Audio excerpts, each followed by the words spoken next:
J'ai 33 ans, je suis avec elle depuis 2 ans, et je viens d'apprendre qu'il y a des gens qui utilisent votre amour comme une toise pour vous rabaisser jusqu'à ce que, finalement, vous lâchiez prise et partiez.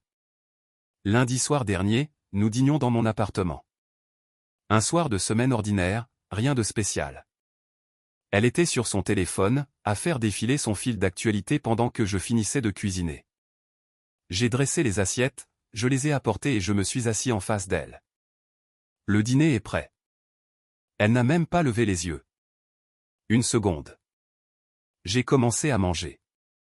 Elle continuait de scroller. 5 minutes ont passé.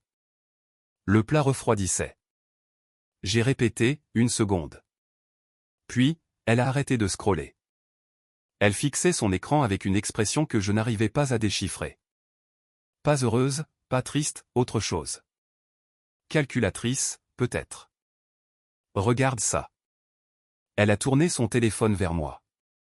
Une publication de son ex-petit ami. Je ne l'avais jamais rencontré. Ils avaient rompu 3 ans avant que l'on se mette ensemble, mais j'en avais beaucoup entendu parler. À quel point il était ambitieux, déterminé, comment il faisait toujours passer sa carrière avant tout, ce qui était la raison de leur rupture, selon elle. La publication était une photo de lui en costume, devant un immeuble de bureau prestigieux. En légende, vice-président à 34 ans. Les rêves deviennent réalité quand on travaille assez dur. C'est bien pour lui, ai-je dit.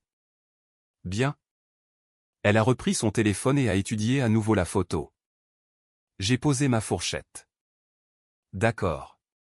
Tu n'as rien d'autre à dire? Qu'est-ce que tu veux que je dise? Félicitations à lui? Je ne connais pas ce type. Tu pourrais faire preuve d'un peu je ne sais pas, d'ambition, de détermination, reconnaître que c'est le genre de succès auquel les gens devraient aspirer. Je ne pense pas vraiment à ce à quoi les autres aspirent.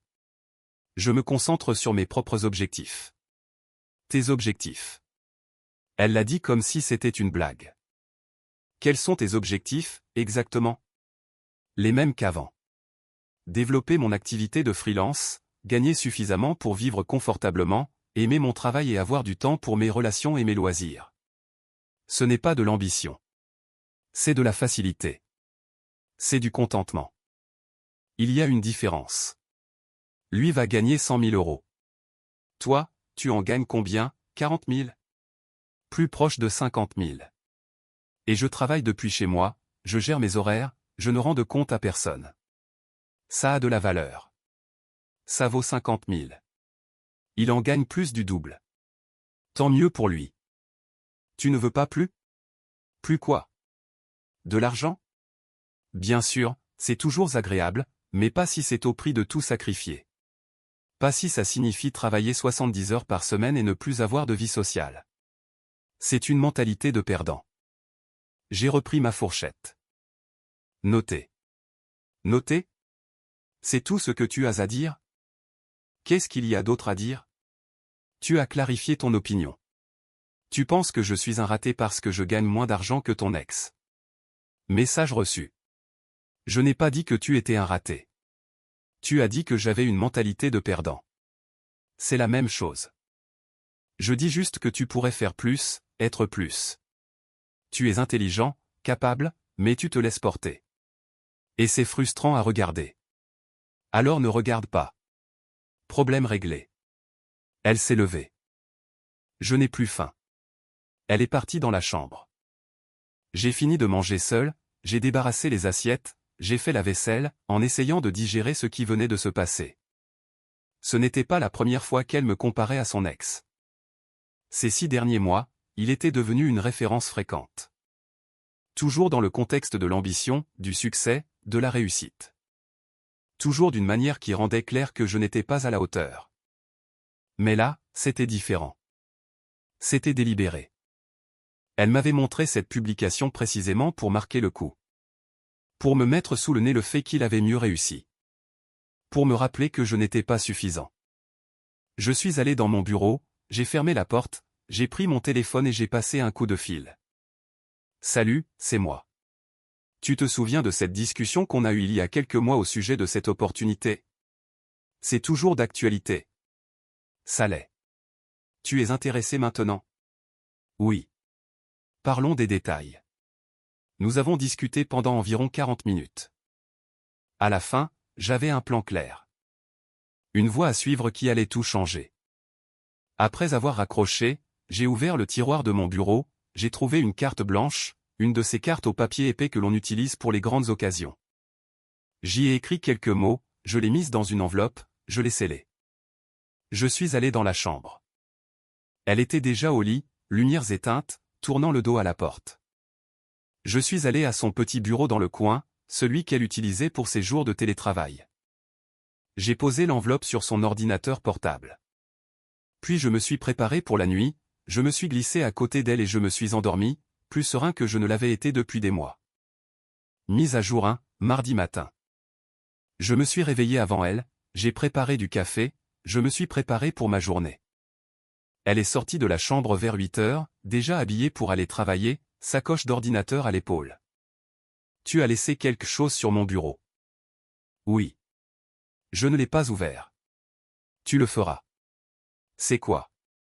Tu verras. Elle m'a fixé du regard. J'ai bu mon café. Elle est partie travailler sans un mot de plus. Vers midi, mon téléphone a sonné. C'était elle. J'ai failli ne pas répondre, mais j'ai décidé d'en finir. C'est quoi ça? Tu l'as ouvert. C'est une carte d'accès. Elle ouvre quoi? Mon garde-meuble. Pourquoi tu me donnes une carte pour ton garde-meuble? Parce que tout ce qui était dans notre espace commun est maintenant dans ce garde-meuble. Tes affaires restent ici. Les miennes sont là-bas. Silence. Puis, quoi? Je déménage. J'ai pensé gagner du temps en faisant mes cartons hier soir pendant que tu dormais. La plupart de mes meubles, mes vêtements, mes objets personnels, tout est en boîte dans le stockage. Tu n'auras pas à me voir partir morceau par morceau. Tu romps avec moi? À cause d'un commentaire sur mon ex? À cause de 6 mois de commentaires sur ton ex? À cause du fait que tu n'arrêtes pas de me dire que je ne suis pas assez ambitieux, pas assez brillant, pas assez tout court. La publication était juste la goutte d'eau. J'essayais juste de te motiver. Non. Tu me comparais à quelqu'un d'autre en me trouvant décevant. Ce n'est pas de la motivation. C'est du mépris. Tu es dramatique. Je suis lucide. Je ne veux pas être avec quelqu'un qui me regarde et voit une déception, quelqu'un qui voit du potentiel au lieu de la réalité, quelqu'un qui me mesure constamment à l'aune de quelqu'un d'autre. Je t'aime. Tu aimes la personne que tu veux que je sois. Ce n'est pas la même chose que d'aimer qui je suis. Rentre à la maison. On peut en parler. Je ne rentre pas. Ce n'est plus ma maison. C'est ton appartement. Je n'étais que de passage. Maintenant, c'est fini. Où vas-tu dormir? Je vais me débrouiller. C'est de la folie. C'était prévu depuis longtemps. J'ai raccroché. Elle a rappelé immédiatement. J'ai refusé l'appel. Elle a appelé 3 fois de plus. J'ai éteint mon téléphone. Mise à jour 2, j'ai passé le mardi après-midi à chercher un appartement. J'en ai trouvé un correct, un 2 pièces à 20 minutes de mon ancien logement, disponible immédiatement. J'ai signé le bail le soir même. J'ai emménagé le mercredi avec les affaires de mon garde-meuble. Un ami est passé le mercredi soir pour m'aider à déballer. Il savait que quelque chose n'allait pas, mais il n'avait pas posé de questions. Alors, tu l'as vraiment fait? Tu as juste tout plié et tu es parti? Ouais. Tu te sens comment? Plus léger, plus clair. Comme si j'avais enfin arrêté d'essayer d'être quelqu'un que je ne suis pas, elle m'appelle, elle me demande si je sais où tu es. Ne lui dis rien. Je ne le ferai pas. Mais elle est assez bouleversée. Elle est bouleversée parce que je n'ai pas réagi comme elle le voulait. Elle pensait que me montrer cette publication me motiverait à travailler plus dur, à gagner plus d'argent, à devenir plus comme lui. Au lieu de ça, ça m'a motivé à partir. C'est froid. C'est de l'autopréservation. Jeudi matin, j'ai reçu un mail d'elle. Long, confus, sur comment elle ne voulait pas dire ce que j'avais compris. Comment elle essayait juste de me pousser à être meilleur. Comment elle voyait du potentiel en moi et voulait que je l'atteigne. Comment elle m'aimait et ne comprenait pas pourquoi je jetais 2 ans de relation pour un malentendu. Je l'ai lu 2 fois. Puis j'ai répondu, ce n'était pas un malentendu. Tu as toujours été clair sur la façon dont tu me vois. Pas assez brillant, pas assez ambitieux, pas assez, point final. Tu n'arrêtais pas de me comparer à ton ex comme si je devais aspirer à être lui. Je ne le souhaite pas. J'aspire à être moi, et moi, ce n'est pas assez pour toi. Alors, je me retire de l'équation. J'espère que tu trouveras quelqu'un qui répond à tes standards. Moi, je vais trouver quelqu'un qui n'a pas de standard que je dois atteindre. Quelqu'un qui m'aime pour ce que je suis. Elle a répondu en quelques minutes. Ce n'est pas juste. Je n'ai jamais dit que tu n'étais pas assez. Si. Tu as dit que j'avais une mentalité de perdant. Tu as dit que je me laissais porter. Tu m'as montré sa promotion comme si c'était un bulletin scolaire qui me montrait que j'échouais. Tout ça, c'est dire que je ne suis pas assez sans utiliser ces mots exacts. J'étais frustré. Je veux de bonnes choses pour toi. Tu veux que je sois différent. Ce n'est pas la même chose que de vouloir de bonnes choses pour moi. Elle n'a plus répondu après ça. Mise à jour 3, vendredi soir, elle s'est présentée devant mon nouvel appartement. Je ne sais pas comment elle a trouvé l'adresse. Probablement en cherchant sur les registres publics ou en demandant autour d'elle. J'étais en train de déballer des livres quand on a frappé à la porte. J'ai regardé par le Judas. C'était elle. J'ai ouvert la porte mais je ne l'ai pas invitée à entrer. Il faut qu'on parle. Je ne pense pas. S'il te plaît. Laisse-moi juste expliquer. Expliquer quoi? Tu me compares à ton ex depuis des mois. Tu m'as montré sa promotion en disant que c'est à ça que ressemble le succès, sous-entendant que moi, je ne ressemble pas à un succès. Il n'y a rien à expliquer. Tu as été très clair. Je n'essayais pas de te faire du mal. L'intention ne compte pas. L'impact, oui. Tu m'as blessé à répétition pendant 6 mois. La promotion n'était que l'exemple le plus flagrant. Je suis désolé. D'accord. C'est tout? Qu'est-ce que tu veux de plus? Tu t'es excusé. Je t'ai entendu. Ça ne change rien. Pourquoi pas? Parce que dire pardon n'efface pas 6 mois à m'entendre dire que je ne suis pas assez. Pardon ne me fait pas oublier comment tu regardais cette publication avec une réelle admiration. Pardon ne change pas le fait que tu aurais préféré que je sois lui. Je ne souhaite pas que tu sois lui. Alors pourquoi le ramener constamment sur le tapis? Pourquoi me montrer ses réussites comme si c'était un standard que je devrais atteindre? Pourquoi nous comparer si tu es heureuse avec moi? Elle n'avait pas de réponse. C'est ce que je pensais. Tu n'es pas heureuse avec moi. Tu te contentes de moi en attendant que je m'améliore pour devenir quelqu'un de plus impressionnant. Je ne vais pas faire ça. Voilà qui je suis. À prendre ou à laisser. Je le prends. J'arrêterai de comparer. Je ne le mentionnerai plus jamais. Ce n'est pas suffisant. Parce que même si tu arrêtes de le dire, tu le penseras toujours. Tu me regarderas toujours en te disant que je pourrais faire plus. Que je suis une déception comparée à ce que tu aurais pu avoir. Ce n'est pas vrai. Vraiment? Sois honnête. Quand tu me regardes, est-ce que tu te sens fier? Ou est-ce que tu as l'impression que je gâche mon potentiel? Elle a hésité. Juste une seconde. Mais c'était suffisant. Voilà. Tu vois du potentiel, pas moi. Le moi au potentiel. La version qui gagne plus d'argent, qui travaille plus dur, qui réussit plus.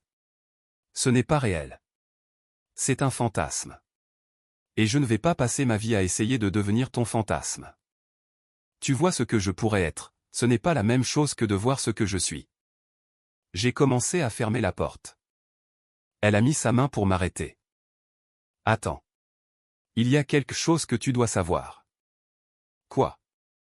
L'appel que tu as passé lundi soir. Celui depuis ton bureau. J'ai entendu une partie à travers la porte. J'ai eu l'estomac noué. Combien tu as entendu? Assez. Tu parlais à quelqu'un d'une opportunité. Quelque chose qui allait tout changer. C'était quoi? Ce ne sont pas tes oignons. Si ça nous affecte, c'est mon affaire. Il n'y a pas de nous. Tu as fait en sorte qu'il n'y en ait plus quand tu as choisi de me comparer à ton ex au lieu d'apprécier ce qu'on avait. C'était quoi, cette opportunité? Adieu. J'ai fermé la porte. Elle a frappé pendant environ 5 minutes.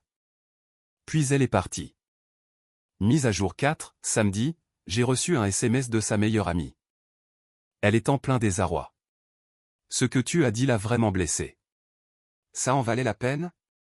J'ai répondu, elle a passé 6 mois à me dire que je n'étais pas assez.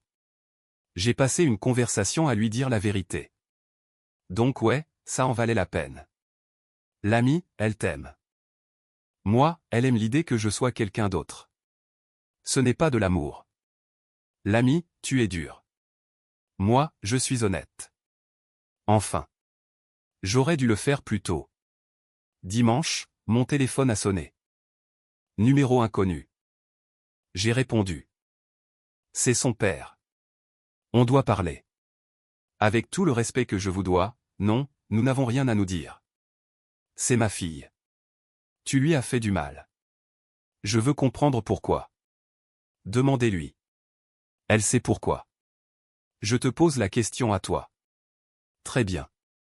Votre fille a passé 6 mois à me comparer à son ex. À me faire comprendre que je n'étais pas assez performant, pas assez ambitieux, pas assez bien. J'en ai eu marre d'être traité comme une déception, alors je suis parti. Voilà l'histoire. Elle dit que tu as mal compris. J'ai parfaitement compris. Elle m'a montré sa promotion en disant voilà à quoi ressemble le succès. Ce n'était pas pour partager une nouvelle. C'était pour marquer un point. Le message est bien passé. Peut-être que tu es trop sensible. Peut-être que j'ai de l'estime pour moi-même. Ce n'est pas la même chose.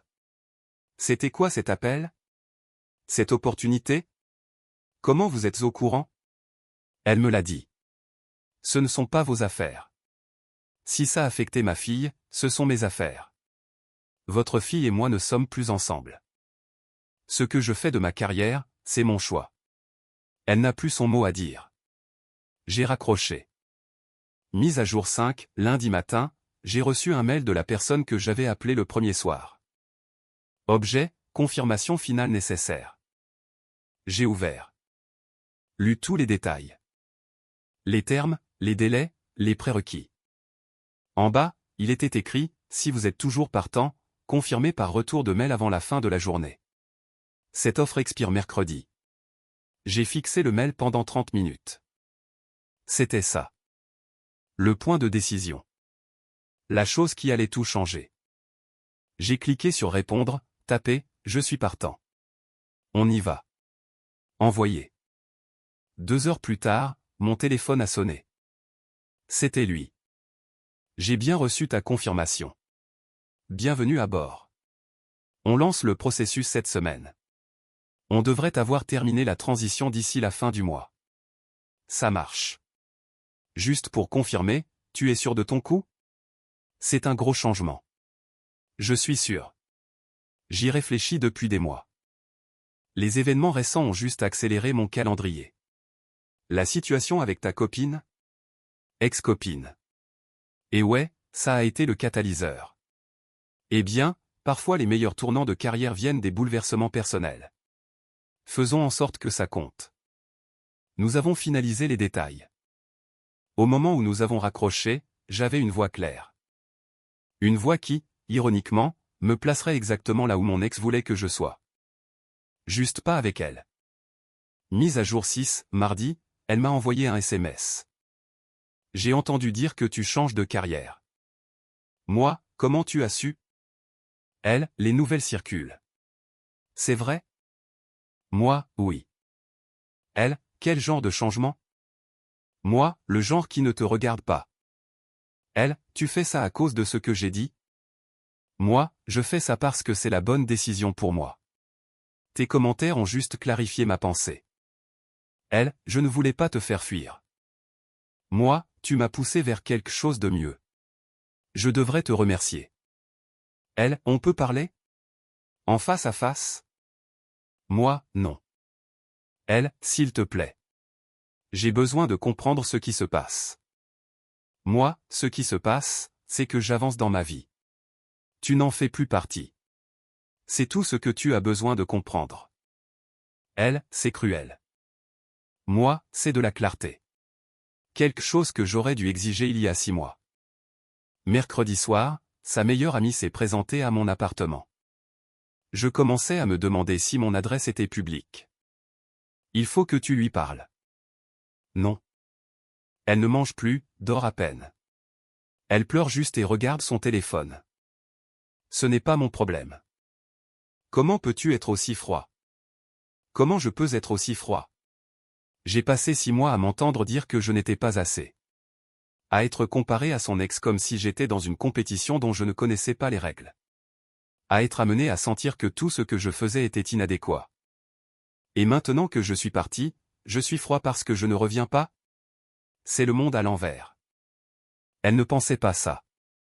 Elle pensait exactement ce qu'elle disait. Elle ne s'attendait juste pas à ce que j'ai assez de respect pour moi-même pour partir. Et pour le boulot? C'est vrai que tu commences quelque chose de nouveau. Oui. À cause d'elle? Parce qu'il était temps. Elle m'a juste aidé à le réaliser. Elle se sent terriblement mal. Tant mieux. Peut-être qu'elle apprendra à ne pas traiter le prochain mec comme un projet de redressement. L'ami est parti. J'ai commandé à dîner et j'ai continué à organiser ma nouvelle vie. Mise à jour finale, cela fait 2 mois que je suis parti. Le changement de carrière est en cours. Je passe du statut de freelance à un poste à responsabilité dans une start-up technologique. Une position avec des parts dans la boîte, un rôle de direction, potentiellement un tournant dans ma vie si l'entreprise réussit. Le salaire est le triple de ce que je gagnais en freelance. Ironique, non. Elle voulait que je sois plus ambitieux, plus brillant, plus comme son ex. Je suis sur la voie de potentiellement dépasser tout ça.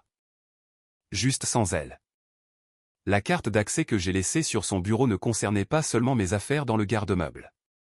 C'était symbolique. L'accès à quelque chose dont elle ignorait l'existence. Un choix que j'avais fait de manière indépendante. Une voix qui n'incluait pas son avis ou son approbation. Quand elle a réalisé ce que cela représentait, que j'avais planifié mon prochain coup alors qu'elle me montrait les réussites de son ex, elle a apparemment perdu les pédales. Elle a appelé sa meilleure amie en pleurant, disant que je planifiais secrètement mon départ et que je l'avais trompée. Je n'ai trompé personne. J'ai juste arrêté d'essayer d'être assez pour quelqu'un qui avait décidé que je ne l'étais pas. Elle a essayé de me recontacter plusieurs fois, mais, SMS, elle a même envoyé une lettre à mon nouvel appartement. Toutes des variations du même thème, elle ne le pensait pas, elle est désolée, elle voit maintenant à quel point elle a eu tort. Est-ce qu'on peut réessayer? Je n'ai répondu à rien. Mes amis me demandent si je ne suis pas trop dur. Si je ne devrais pas au moins l'écouter. Mais voilà le truc, je l'ai écouté pendant 6 mois. Chaque comparaison, chaque commentaire, chaque façon subtile ou non de me dire que je n'étais pas assez. J'ai tout entendu. Maintenant, elle veut que j'écoute ses excuses.